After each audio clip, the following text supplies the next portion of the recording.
Okay, good morning.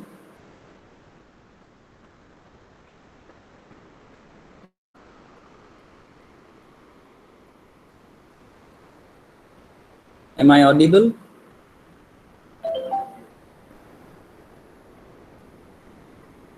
Okay.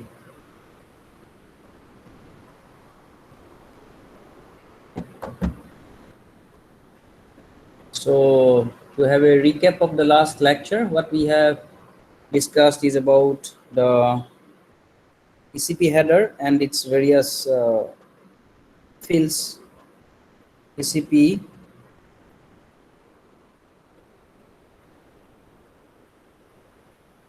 header,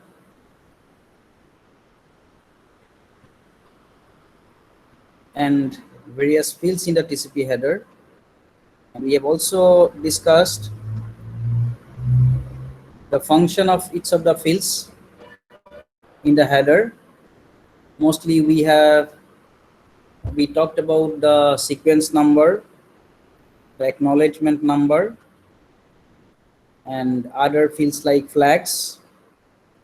Out of the flags, we talked about the synchronization flag, acknowledgement flag, reset flag, push flag, and similar 6 different flags. And after learning the header structure, it is time to learn about the process of TCP operation, as it is a reliable protocol,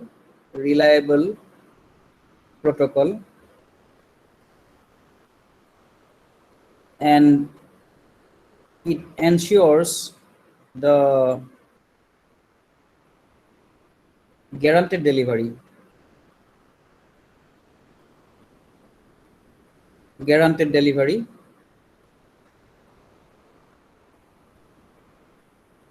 And for providing this reliable and guaranteed delivery, perform several steps like flow control,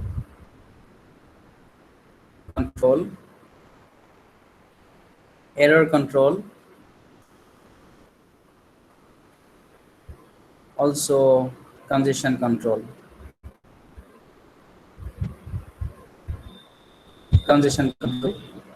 The congestion, which is a very critical parameter or critical activity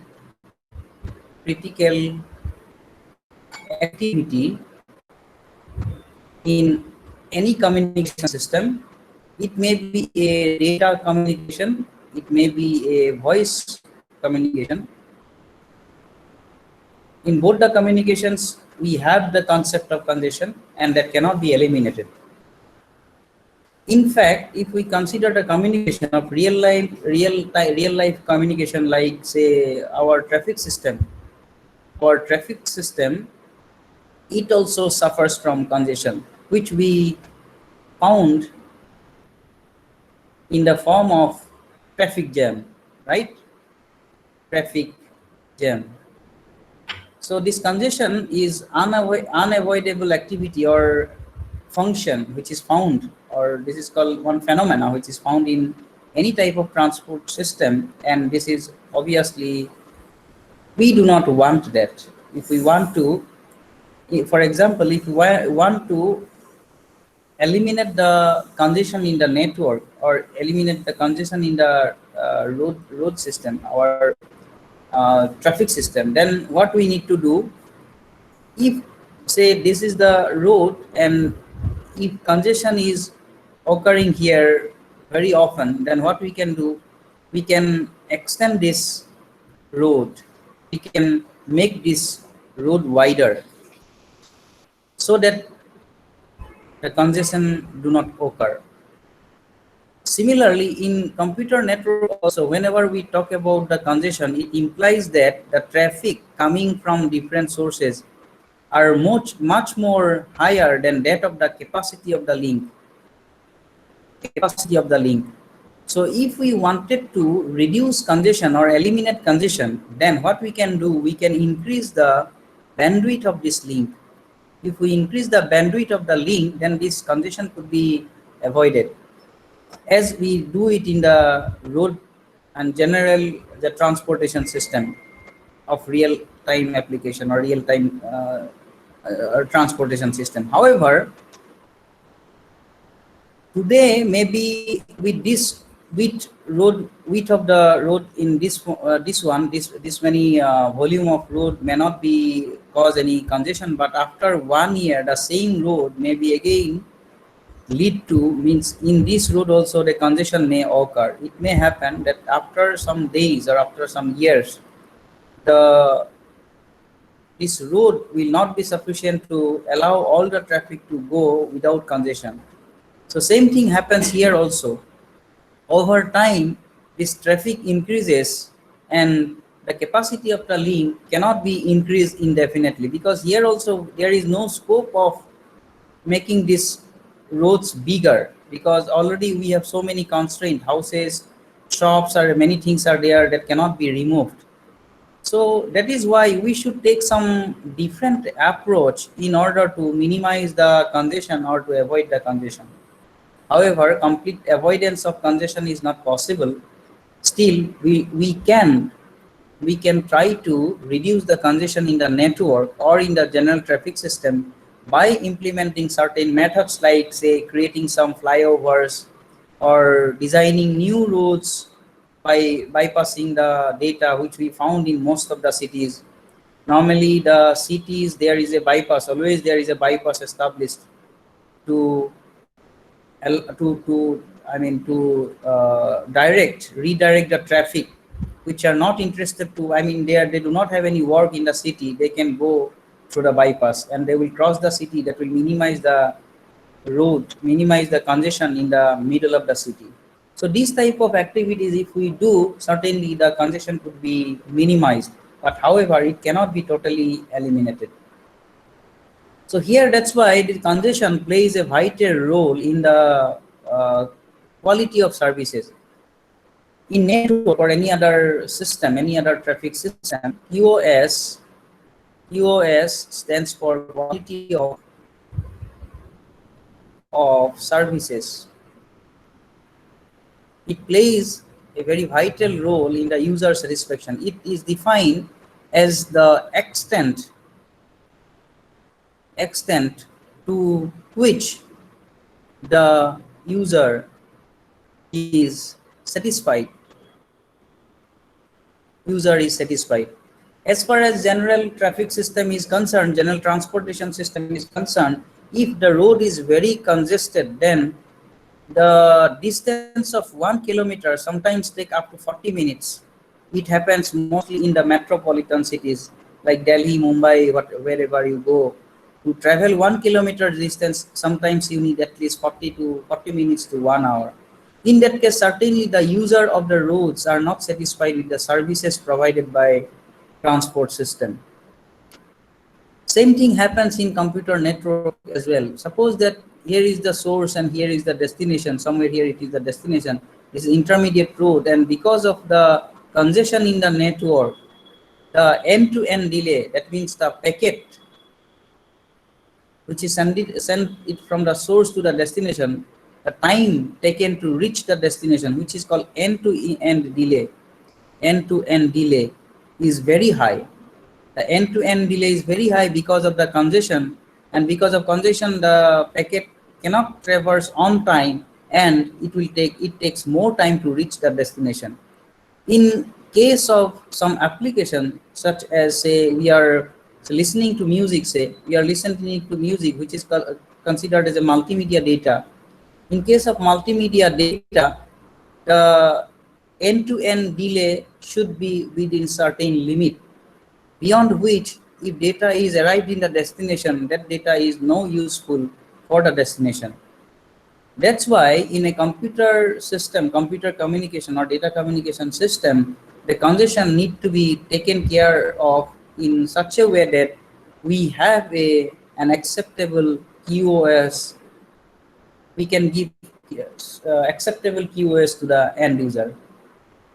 So in this session, what we will do, we will try to understand what actually the congestion is and what are the things to be done in case of the congestion, or in case the congestion occurs in the network, right? So with that, we will proceed further and we will learn what is congestion and how actually it happens.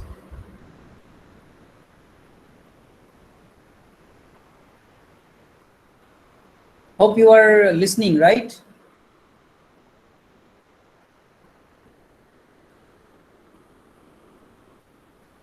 Okay, good. Next, I will play one video to explain the concept of congestion.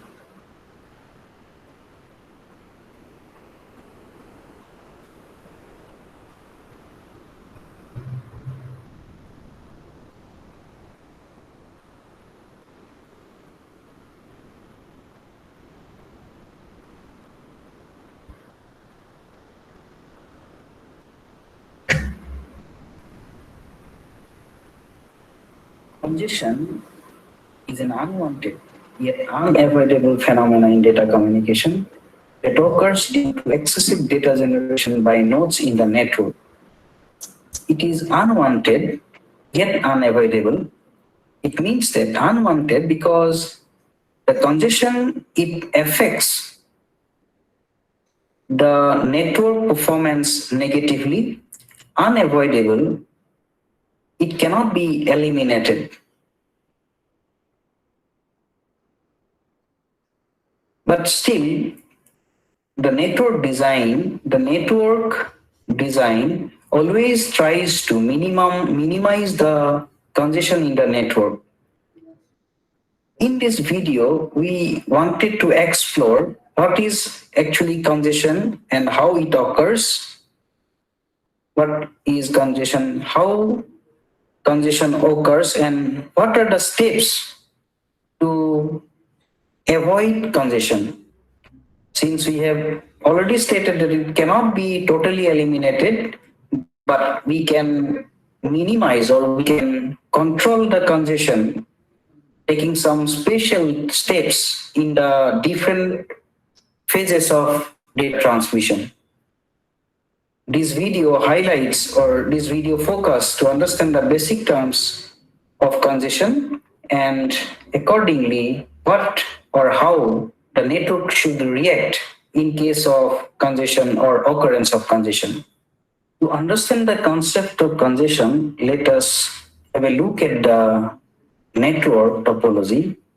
Let us have a look at the network topology shown in the figure. Here, the network comprises of three different routers, R1, R2, and R3.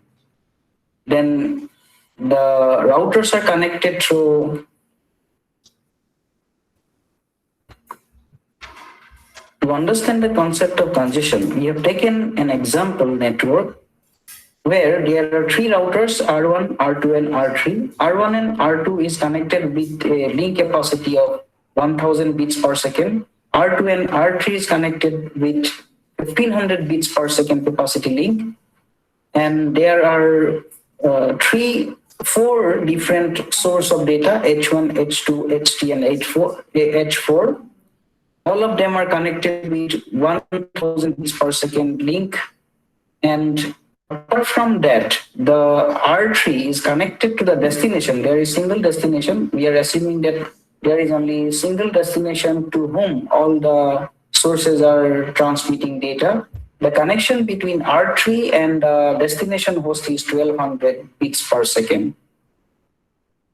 The rate of the data generation for all the sources are considered as 500 bits per second. And with that network topology, we will see how the congestion occurs.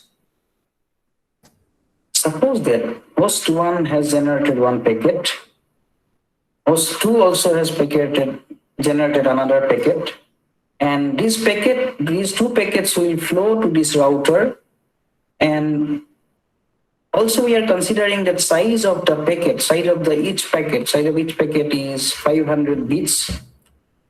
And both the packets, when arrived at R1 will forward it to R2 using the connected link. which is of 1000 bps. In this case, suppose that total bits here is 1000 because two packets are transmitting, which is 500 multiplied by 2. So the capacity of the link and the capacity of the or size of the packet is same. So these two packets will be transmitted to R2. The R2 will transmit the packet. Since the size here or the link bandwidth is 1500 bits, there is no issue in transmitting these two packets, and that way these packets will reach destination through the designated line R1 to R2, R2 to R3, then R3 to the destination. So destination has received the data, and this data is nowhere stuck or nowhere being queued, because the capacity of the link is sufficient to transmit all the data generated by the source H1 and H2. Now let us see the next scenario. Suppose in the meantime, H3 and H4 also has started transmitting data, and again these are of 500 bits packet size. So when it reaches R2, at the moment of time, we are assuming that all the packets are receiving R2 together, 2 from H1 and H2 and 2 from H3 and H4. So these 4 packets, when it reaches the router R2, it has to forward towards R3. And there are 4 total packets where the size is 4 into 500, which is equals to 2000. However, the size of the transmission link connecting R2 and R3, it is only of 1500 bits per second. So that is why one packet need to be queued. One packet would not be allowed to go through the link R2, R3 at the same time. That is why one packet, any one of the packet, will be kept in the queue, which is maintained in the router R2. And after some time, when the link will be free, means any one of the packet, if it reaches R2, then it will be sent to the router R3.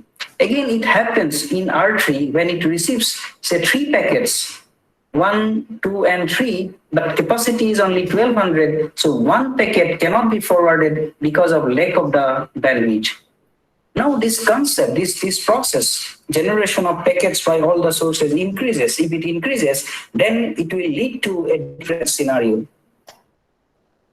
Now suppose H1 and H2 are generating more packets of similar size. Here 4 packets are there in the router R1, out of which only 2 packets are transmitted, 2 packets are queued. Similarly, in R2, due to the packets coming from H3 and H4, more packets are available with R2, which cannot be passed through the link, and it will queue the packets. So some packets will be queued by R1, some packets will be queued by R2. Then same thing will happen in R3 as well.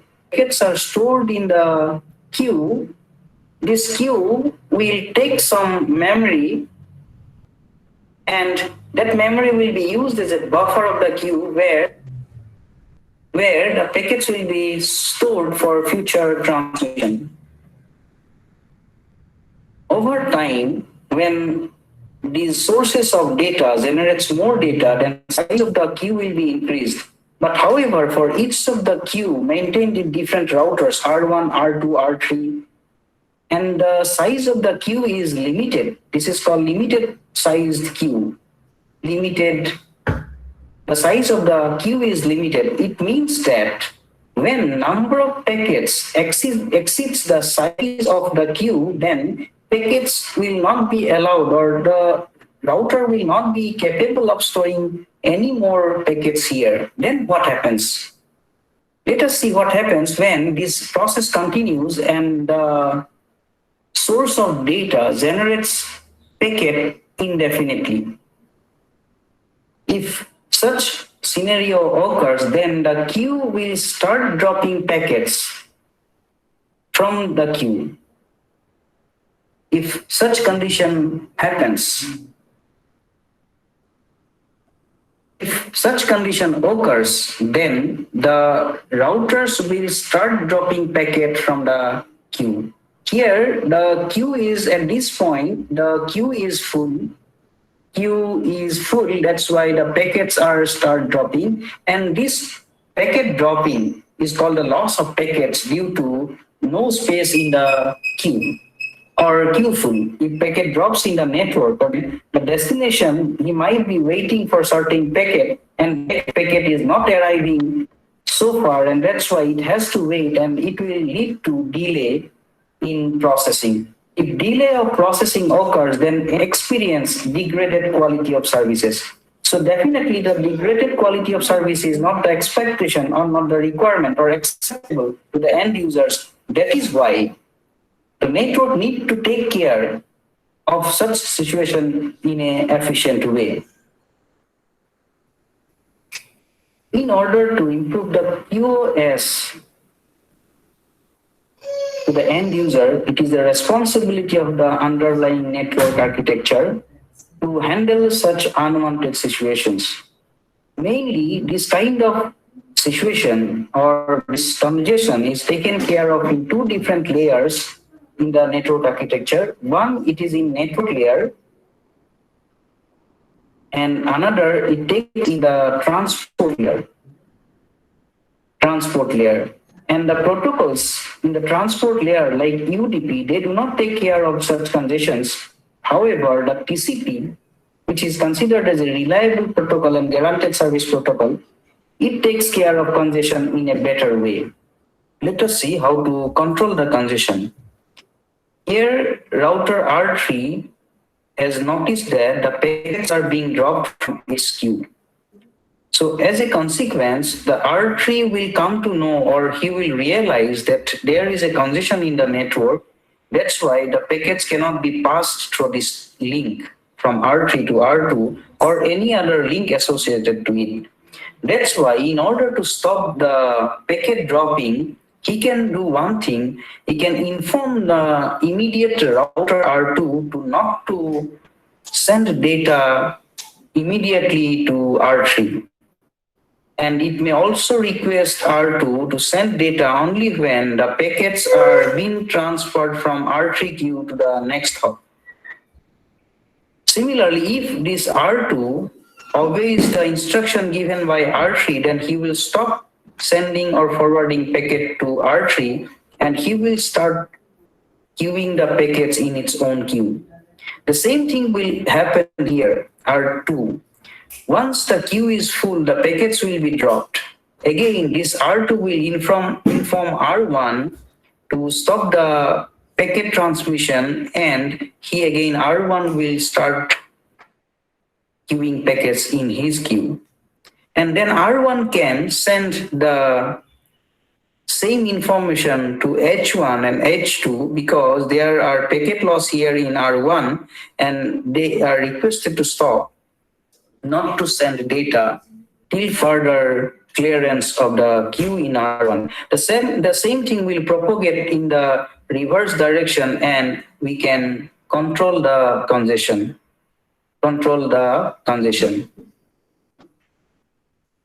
The same process can be also done. Suppose that HD, it is coming to the notice of the receiver, the destination H3, that the packets coming into it is suffering longer delay.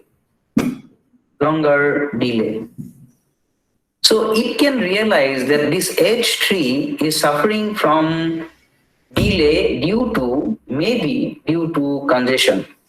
So what HD can do, he can inform not to the nearest router, rather he can inform directly to the source of data generation, that is H1, H2, H3, and H4, not to send more data till the congestion is over.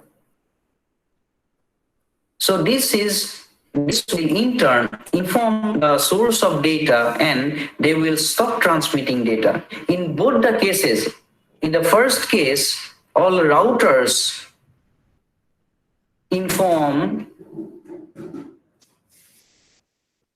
the next immediate router stop sending data, in turn, all the routers informs the source of data to stop the data transmission. In the second approach, the end user or the destination, user or destination informs the source directly to stop data generation or data transmission so that the congestion could be controlled. In the first approach, where the router informs the nearest router and then it is propagated to the source, it is called the handling of or managing congestion in the network layer. And in the second option, where the congestion is taken care of by the end users, source and destination, it is done in the transport layer.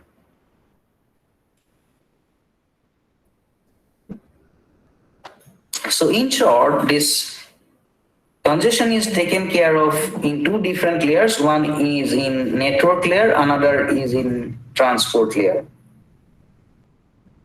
And in both the cases, main intention is to inform the source to stop transmitting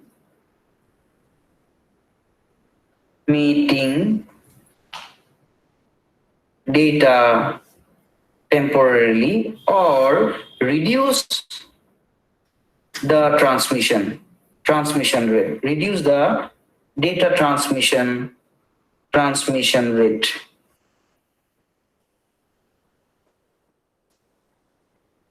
So both the way, either in the network layer or in the transport layer, they try to control the congestion so that QoS or quality of services could be improved for better utilization of the network.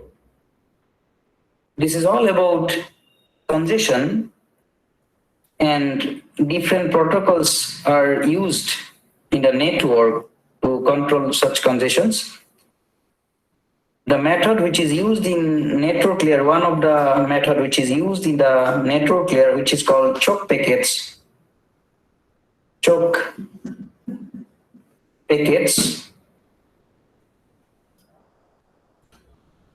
is one of the oldest and very simple method of handling congestion. And in the transport layer, the TCP, Transmission Control Protocol, uses the concept of congestion window to handle such congestion in the network.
Okay, so you have understood it, right? Now, there is a question. The question is the destination, when it detects some congestion, when it detects congestion, what it does, it informs the sender to stop data transmission temporarily.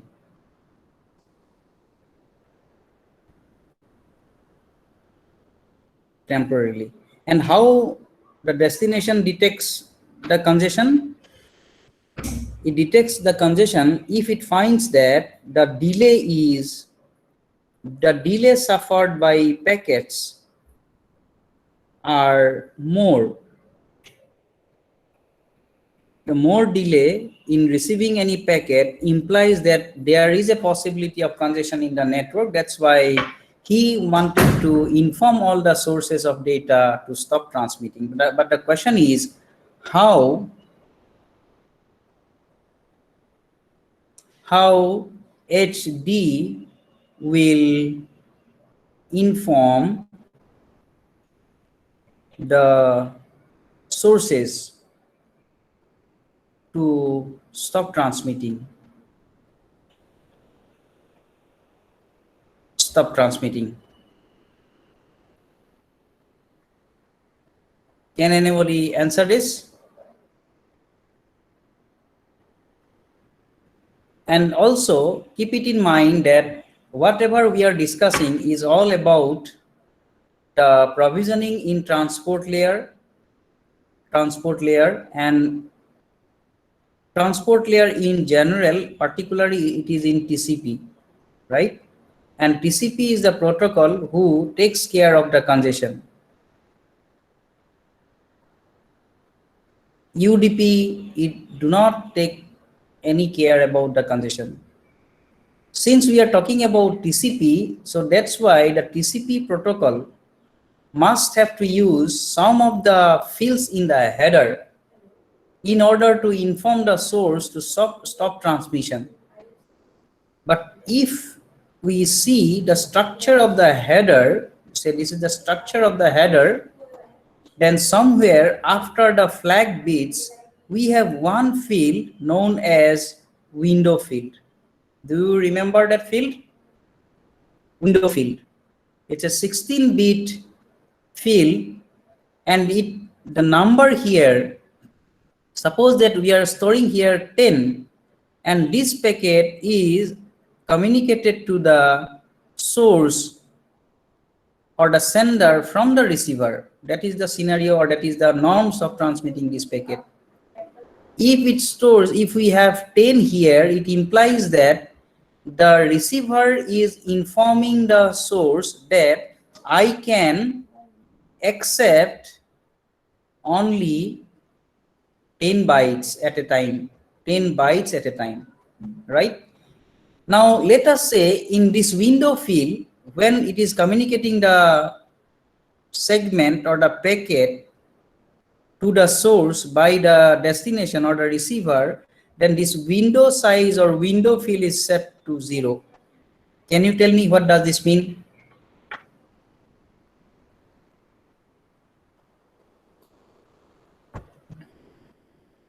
Can you tell me what actually this window size 0 means? You can type your answer also.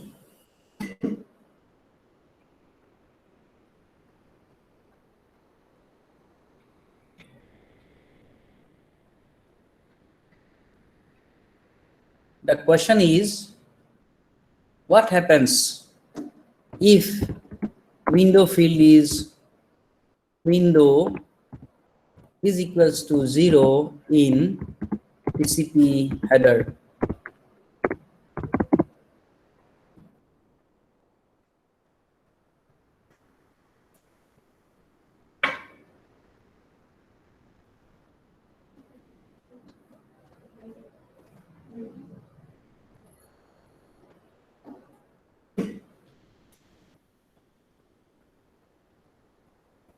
It is ready to receive packet.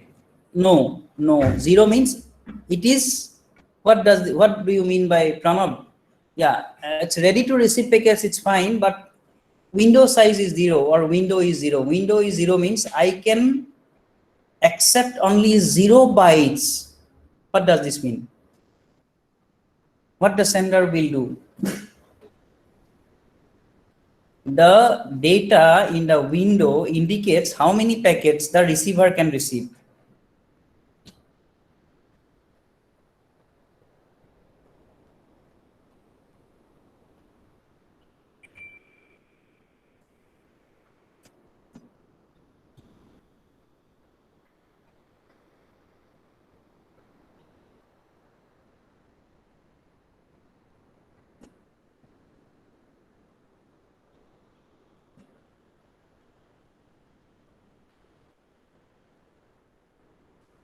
Okay, you think about it, and by the meantime, send me your enrollment numbers to take your attendance.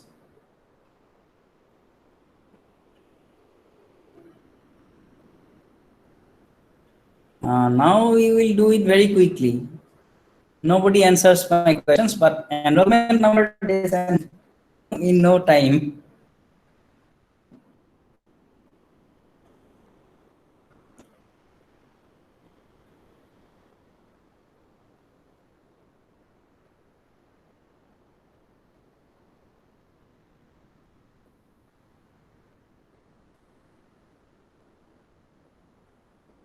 Don't leave the meeting. Stay there. Don't leave. I'll continue the lecture. If you leave now, I will mark you absent.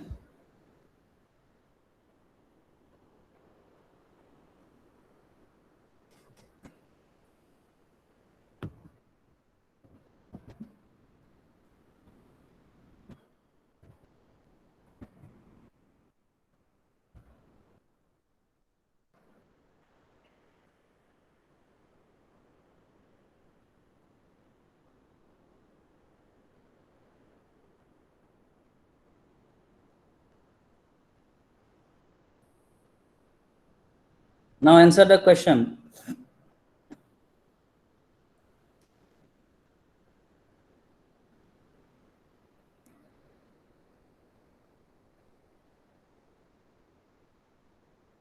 The question is, what happens if the window size is 0?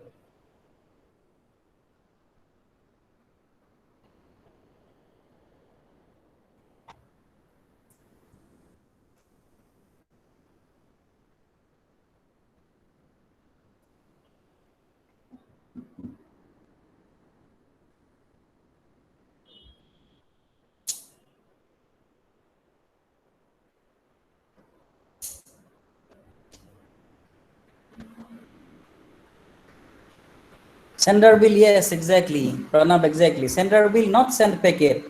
It implies that the function, yeah, wait. It has to wait. It has to wait. Suppose sometimes later the destination wanted to inform, the destination wants to inform the source to send some data, then what it will do?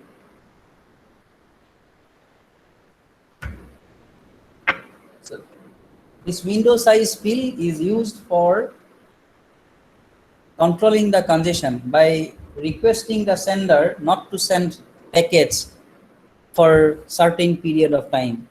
Okay, good.